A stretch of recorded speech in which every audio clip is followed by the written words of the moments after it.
வணக்கம். சற்று முன் வெளியான முக்கிய தகவல்கள். தாவேக ஆட்சியில் மகளிர் உரிமை தொகை மாதம் ரூபாய் 2500 மீது ஏறும் எதிர்பார்ப்புகள் உடனடியாக கிடைக்குமா இல்ல பட்ஜெட்டில் அறிவிப்பு உற்று நோக்கும் தமிழகம்.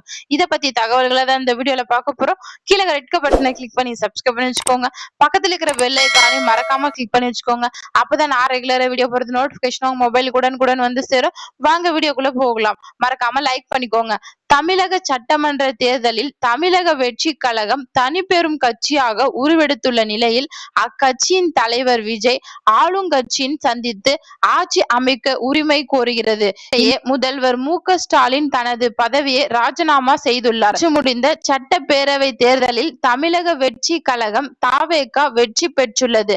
தாவேகா சட்டமன்ற குழு தலைவராக ஒருமனதாக தேர்ந்தெடுக்கப்பட்டுள்ள விஜய் ஆட்சி மற்றும் உறுதி செய்யப்பட்டுள்ள நிலையில் திமுக ஆட்சியில் வழங்கப்பட்ட கலைஞர் மகளிர் உரிமை தொகை திட்டம் தொடருமா என்ற கேள்வி எழுந்துள்ளது.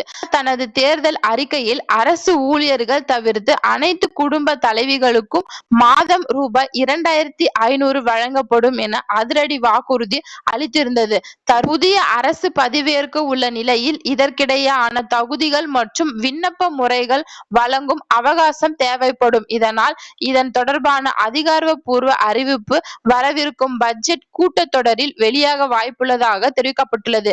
மாதம் சிறப்பு தொகுப்பாக ரூபாய் 5000 பெண்களின் வங்கி கணக்கில் வரவு வைக்கப்பட்டுள்ள நிலையில் புதிய அரசு பதவியேற்க உள்ள நிலையில் ரூபாய் 2500 எப்போது கிடைக்கும் என்ற எதிர்பார்ப்பு அதிகரித்துள்ளது.